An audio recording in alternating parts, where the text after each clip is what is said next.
Hello मेरे बच्चा party. आज हम इस वीडियो में पढ़ने जा रहे हैं हमारा second law of motion. Okay, इससे पहले वाली वीडियो में हमने पढ़ा था about first law of motion. ठीक है, फर्स्ट लॉ में हमने क्या पढ़ा था कि अगर एक बॉडी रेस्ट में है तो वो रेस्ट में ही रहना पसंद करेगी, और अगर वो मोशन में है तो वो मोशन में ही रहना पसंद करेगी। कब तक? अनलेस एंड अनटिल अगर उसमें कोई एक्सटर्नल अनबैलेंस्ड फोर्स नहीं लगता तो। ठीक है, ये चीज़ हमने पढ़ ली थी। तो फर्स्ट लॉ में जो हमने देखा था कि अनबैलेंस्ड फोर्स जो होता है, अनबैलेंस्ड एक्सटर्नल फोर्स। एक्सटर्नल हम क्यों बोल रहे हैं? क्योंकि नेचुरली भी हमारे ऑब्जेक्ट में काफ़ी सारे फोर्सेस लगते रहते हैं। जैसे आपका ग्रेविटेशनल फोर्स लगता है जो कि धरती से लगता है, और आपका एयर रेजिस्टेंस होता है। तो ऐसी कई सारी चीज़ें हैं। तो नेट फोर्स जो आपका होता है ज़ीरो रहता है। लेकिन अगर आप एक ऐसा फोर्स लगाते हो जिस फोर्स की वजह से उस ऑब्जेक्ट में मोशन आ जाए, तो उसे क्या कहते हो आप? अनबैलेंस फोर्स कहते हो। तो आपने ये देखा कि अनबैलेंस एक्सटर्नल फोर्स जो होता है, किसी अगर ऑब्जेक्ट में काम करता है तो उसकी वेलोसिटी चेंज होती है। क्या होता है? वेलोसिटी चेंज होती है। इसका मतलब ऑब्जेक्ट क्या है? एक्सेलरेट हो जाता है। एक्सेलरेशन, वेलोसिटी, ये सब आप लोग प्रीवियस चैप्टर मोशन में पढ़ के आए हो, तो इसको हम डिटेल में डिस्कस नहीं करने वाले। चलो जी, तो अब इस लॉ में जो सेकेंड लॉ ऑफ मोशन है, हम इसमें ये पढ़ेंगे कि कैसे एक्सेलरेशन किसी भी ऑब्जेक्ट का डिपेंड करता है उस पे लगाए हुए फोर्स पे। ठीक है, और कैसे हम उस फोर्स को मेजर करेंगे, इस पे हम बात करेंगे हमारे सेकेंड लॉ ऑफ मोशन पे।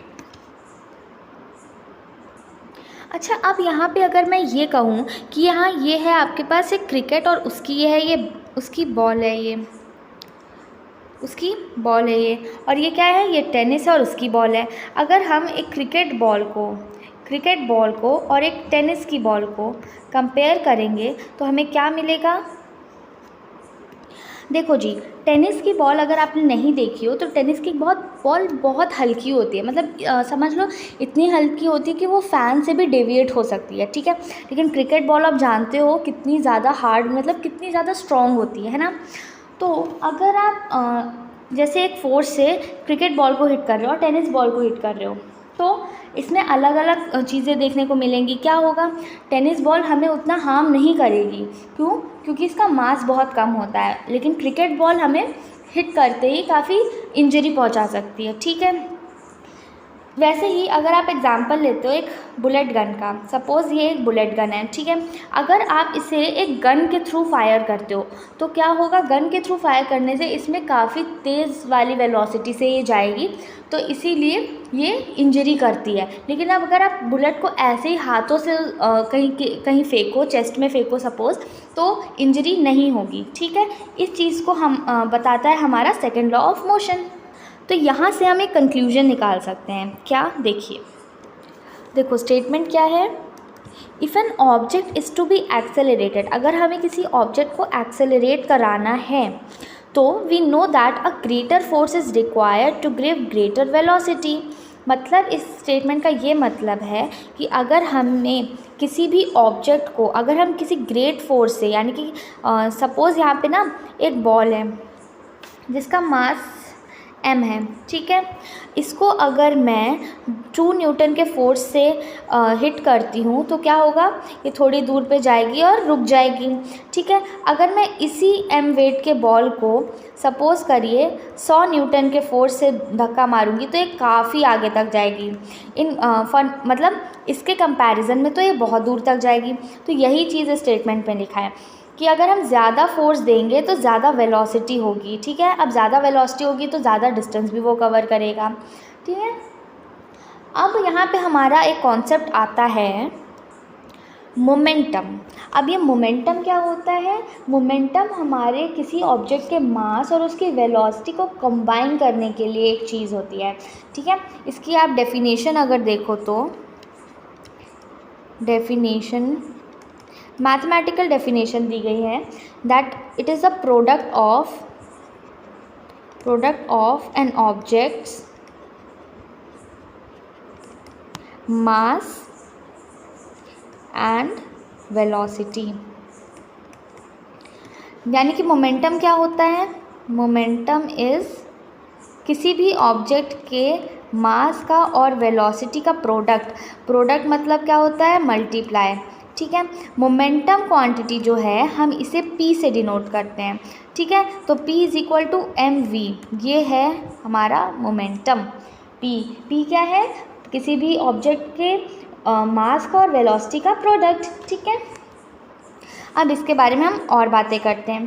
देखो जो मोमेंटम होता है इसके पास both magnitude as well as direction होती है। मैग्नीट्यूड एंड डायरेक्शन होने का मतलब जो हमारा मोमेंटम है ये एक वेक्टर क्वांटिटी बनेगी बेटा। तो हमारे पास हमने दो क्वांटिटीज़ पढ़ी हैं, देखिए हमने दो क्वांटिटीज़ पढ़ी हैं,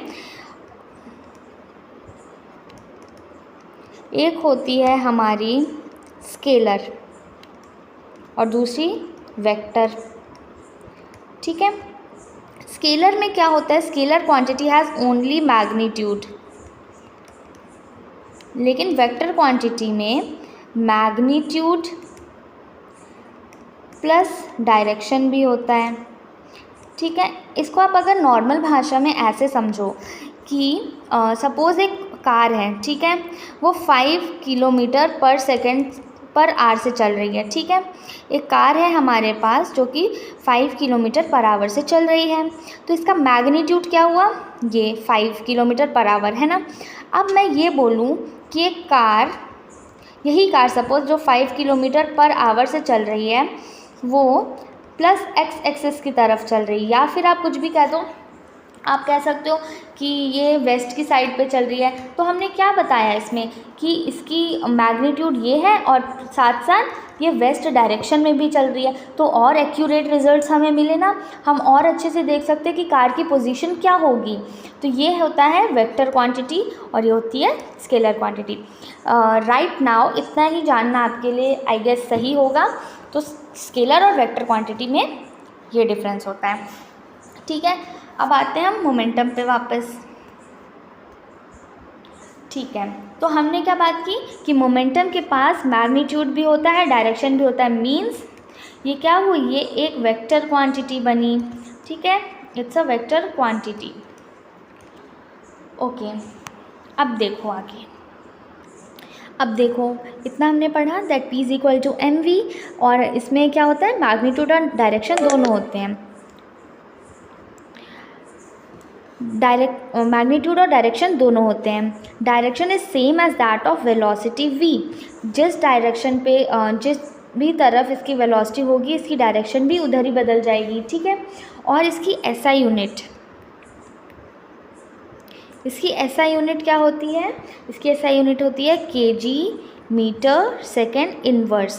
क्यों, देखो हमें क्या पता है that p is equal to mv। ठीक है, मास की तो आपकी क्या होती है SI यूनिट kg होती है, और v वेलोसिटी क्या होता है, वेलोसिटी यानी कि speed is equal to distance upon time होता है। हमारे पास डिस्टेंस क्या होती है, मीटर से होती है इसकी SI यूनिट, और टाइम की s से, तो इसको आप ms इनवर्स लिख सकते हो ना। तो इसी तरह v की क्या निकल आई SI यूनिट ms इनवर्स, इसे हम क्या पढ़ेंगे kg मीटर सेकेंड इनवर्स।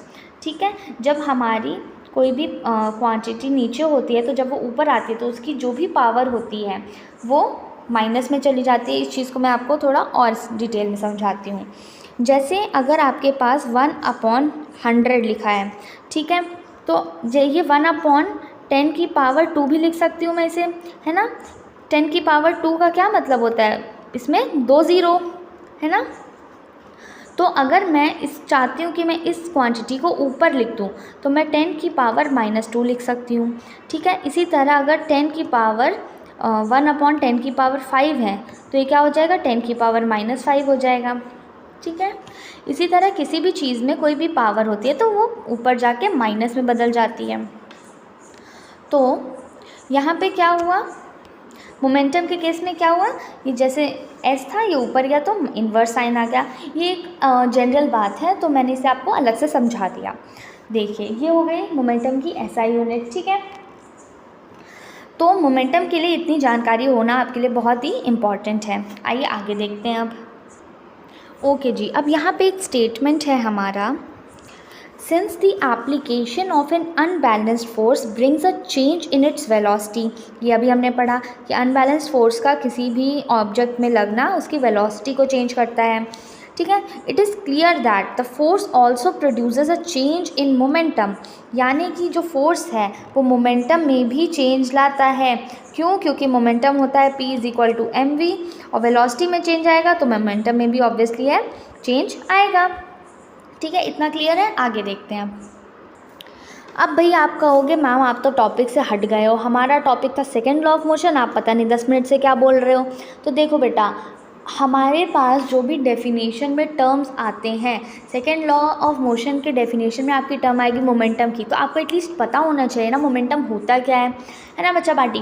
तो अब हम आएंगे सीधा हमारे सेकंड लॉ ऑफ मोशन पे, ठीक है। चलो एक एग्जांपल मैं अगर आपको दूं कि आपके पास एक कार है सपोज़, ठीक है। देखते हैं हम कार बना पाते हैं कि नहीं। अरे वाह, कार तो बन गई, ठीक है। हमारे पास एक कार है, तो अब क्या होता है, सपोज़ ये कार एक ख़राब हो गई है। ख़राब ऐसे हुई है कि आप इसे थोड़ा सा धक्का दोगे तो एक्सेलरेट हो जाएगी, ठीक है। अब आप क्या करते हो, इस कार को धक्का देते हो, ठीक है। तो धक्का अचानक से धक्का देते ही तो कार चल नहीं जाती है आपकी, आप थोड़ी देर देते हो यहाँ तक चल के आते हो, ठीक है। जब कार को काफ़ी देर तक धक्का दिया हमने, फिर वो चलना स्टार्ट होती है, ठीक है। तो इससे हमने क्या समझा कि हमने केवल आपको मोमेंटम या वेलोसिटी दे देना इज़ नॉट इनफ, फोर्स दे देना इज़ नॉट इनफ, आपको कितने टाइम तक देना है ये भी मैटर करता है, ठीक है। तो अब हम आते हैं स्ट्रेट फॉरवर्ड हमारे सेकंड लॉ ऑफ मोशन पे। चलो जी, सबसे पहले इसकी स्टेटमेंट देखते हैं, फिर समझते हैं कि सेकंड लॉ ऑफ मोशन क्या कहना चाहता है। तो इसकी स्टेटमेंट है, the rate of change of momentum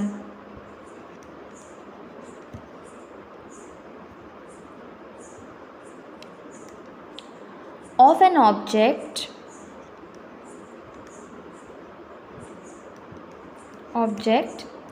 is directly proportional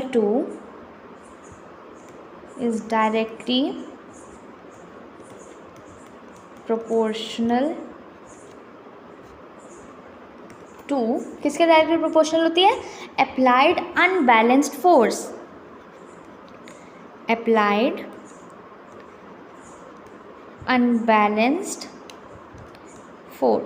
ठीक है।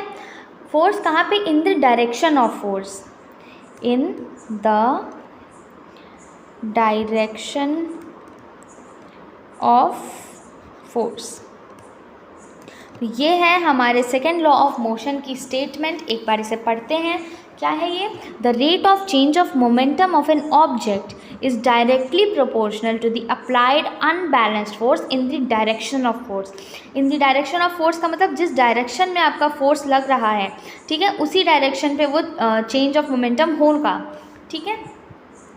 समझ गए आप क्या है, the rate of change of momentum, momentum का जो चेंज है टाइम के साथ, ठीक है, वो किसके डायरेक्टली प्रोपोर्शनल है, वो उस अप्लाइड अनबैलेंस्ड फोर्स के डायरेक्टली प्रोपोर्शनल होगा, ठीक है, जो ऑब्जेक्ट पे हम अप्लाई करते हैं। अब इसका अगर हम मैथमेटिकल फॉर्मूलेशन देखेंगे तो ये जो पूरा स्टेटमेंट है इसकी पिक्चर हमारी और ज़्यादा क्लियर होगी, ठीक है। मैथमेटिकल फॉर्मूलेशन से डरिएगा नहीं, मैथ्स इसमें बहुत हाई फाई मैथ्स नहीं लग रही है हमारी, बहुत सिंपल सी चीज़ है जो कि अब हम देखने जा रहे हैं। तो इस चीज़ को बहुत ध्यान से केयरफुली देखिएगा। चलो जी, देखो सपोज़ हमारे पास एक ऑब्जेक्ट है m मास का, ठीक है, m मास का एक ऑब्जेक्ट है जो कि एक स्ट्रेट लाइन की तरफ मूव कर रहा है, जिसकी इनिशियल वेलोसिटी क्या है, इनिशियल वेलोसिटी u है। आपने इनिशियल और फाइनल वेलोसिटी पढ़ी होगी, ठीक है, इनिशियल और फाइनल वेलोसिटी हमने मोशन चैप्टर में पढ़ी है, तो इसको भी हम अभी डिस्कस नहीं कर रहे हैं डिटेल में। इनिशियल वेलोसिटी वो वेलोसिटी होती है जो सबसे स्टार्टिंग वेलोसिटी होती है किसी भी ऑब्जेक्ट की, ठीक है। और फाइनल वेलोसिटी मतलब अगर जो हमारा फाइनल रिजल्ट है वहाँ तक पहुँचने के बाद उस ऑब्जेक्ट की जो वेलोसिटी होगी उसे हम किससे डिनोट करते हैं, उसे हम v से डिनोट करते हैं, ठीक है। ये होती है हमारी फाइनल वेलोसिटी। अब देखो आपके पास एक ऑब्जेक्ट है m मास का जो कि स्ट्रेट लाइन में मूव कर रहा है विद इनिशियल वेलोसिटी u, ठीक है। अब क्या है, it is uniformly accelerated to velocity v in time. अब क्या है, ये ऑब्जेक्ट यूनिफॉर्मली एक्सेलरेट कर रहा है किस वेलोसिटी से, v वेलोसिटी से इन टाइम t, ठीक है। और हमने इसमें क्या फोर्स लगा है, एक कांस्टेंट फोर्स लग रहा है। कांस्टेंट फोर्स का मतलब इस फोर्स को हटाएंगे नहीं, ये फोर्स इतना ही लग रहा है थ्रू आउट टाइम t, जब तक ये अपनी मंजिल तक नहीं पहुंच जाता तब तक उतना ही फोर्स इसमें अप्लाई होगा, ठीक है। अब क्या है, हमारे पास इनिशियल वेलोसिटी है, फाइनल वेलोसिटी है, ठीक है। तो अब आप देखो, तो अब इनिशियल मोमेंटम और फाइनल मोमेंटम क्या बनेगा। इनिशियल मोमेंटम आपका बनेगा suppose P1 is equal to क्या, mu, और फाइनल मोमेंटम आपका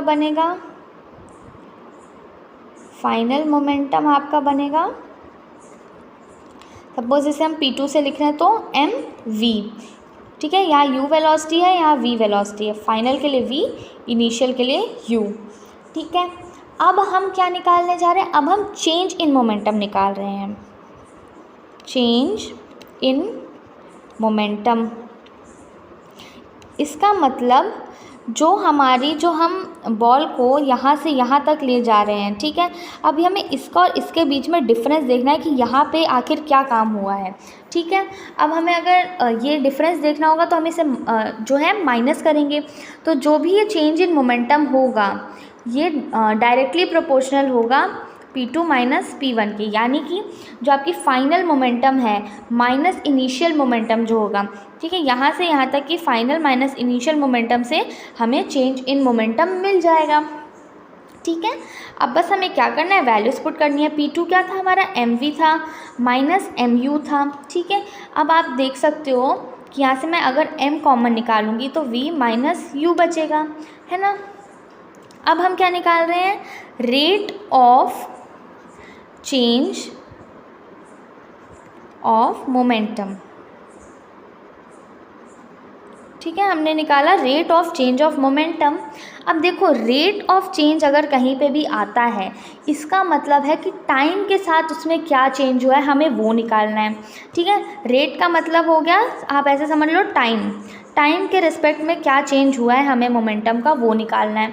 तो ये डायरेक्टली प्रोपोर्शनल हो जाएगा mv minus u upon t के, ठीक है।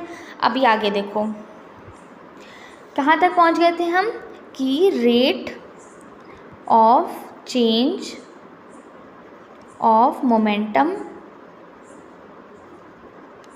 Is directly proportional to mv minus u upon t, ठीक है। इतना हो गया था। अब देखो आप क्या कर रहे हो, फोर्स अप्लाई कर रहे हो, है ना।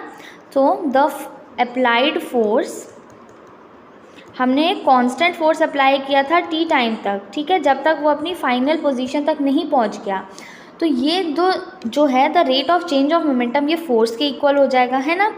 Rate of change of momentum force के इक्वल हो जाएगा क्योंकि t टाइम तक हमारा फोर्स लगा है, ठीक है। तो ये डायरेक्टली प्रोपोर्शनल हो जाएगा mv minus u upon t के, ठीक है। अब देखो आपने क्या पढ़ा है मोशन चैप्टर में, a is equal to v minus u upon t, या फिर मैं इसे ऐसे लिख दूँ v minus u is equal to a t, ये पढ़ा है। या फिर आपने इस तरह से देखा होगा ना, ऐसे v minus a t is equal to u, ठीक है। ये तीनों एक ही चीज़ें लिखी हैं, ठीक है। ये क्या है, एक्सेलरेशन का फॉर्मूला है हमारे पास। तो अब यहाँ पे देखो, क्या ये चीज़ जो a है, क्या हमें ये चीज़ कहीं नज़र आ रही है इस फॉर्मूले, बिल्कुल नज़र आ रही है।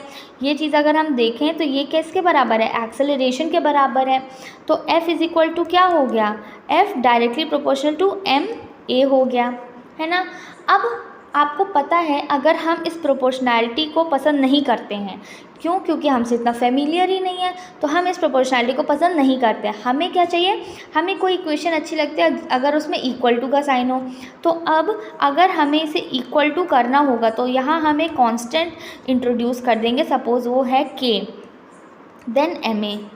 तो ये आपका एक इम्पॉर्टेंट फार्मूला बन गया, f is equal to k ma, जहाँ पे k क्या है, k है आपकी कांस्टेंट ऑफ प्रोपोर्शनैलिटी को हटाने के लिए जो कांस्टेंट यूज़ होता है ये वही है, ठीक है।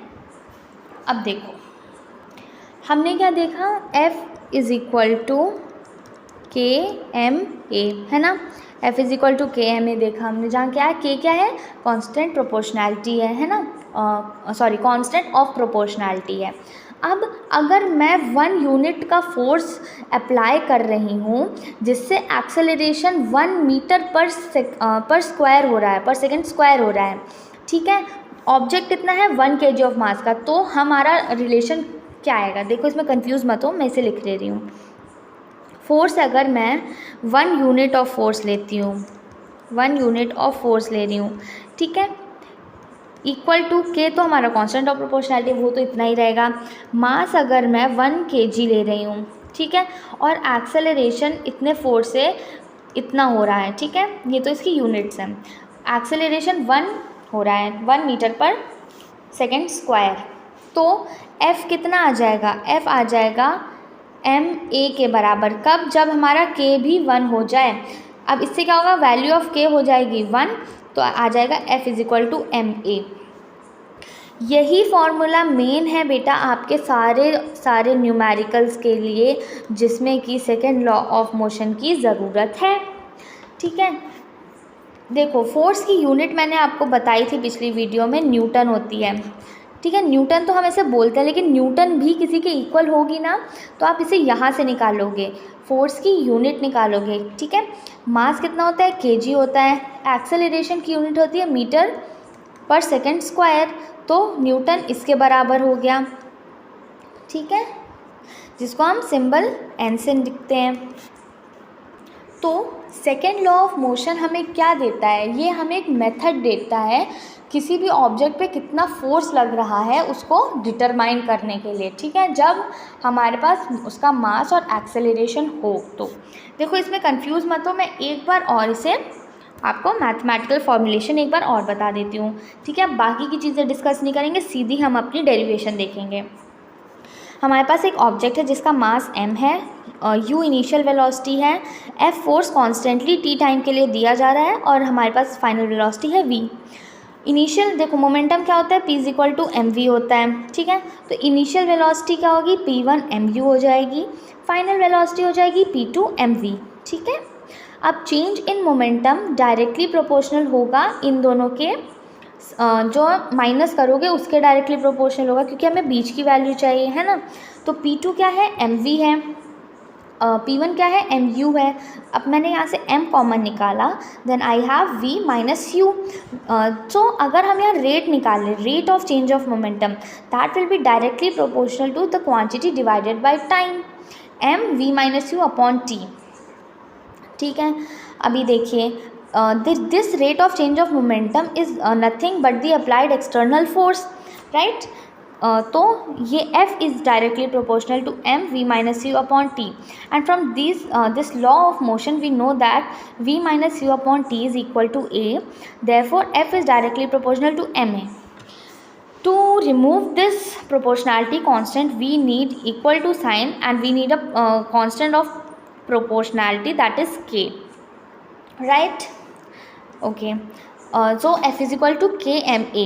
If we take 1 unit of force and the k is put as it is, and if we take mass 1 kg and acceleration is 1 meter per second square, then F will become F is equal to ma, यानी कि force is equal to mass into acceleration.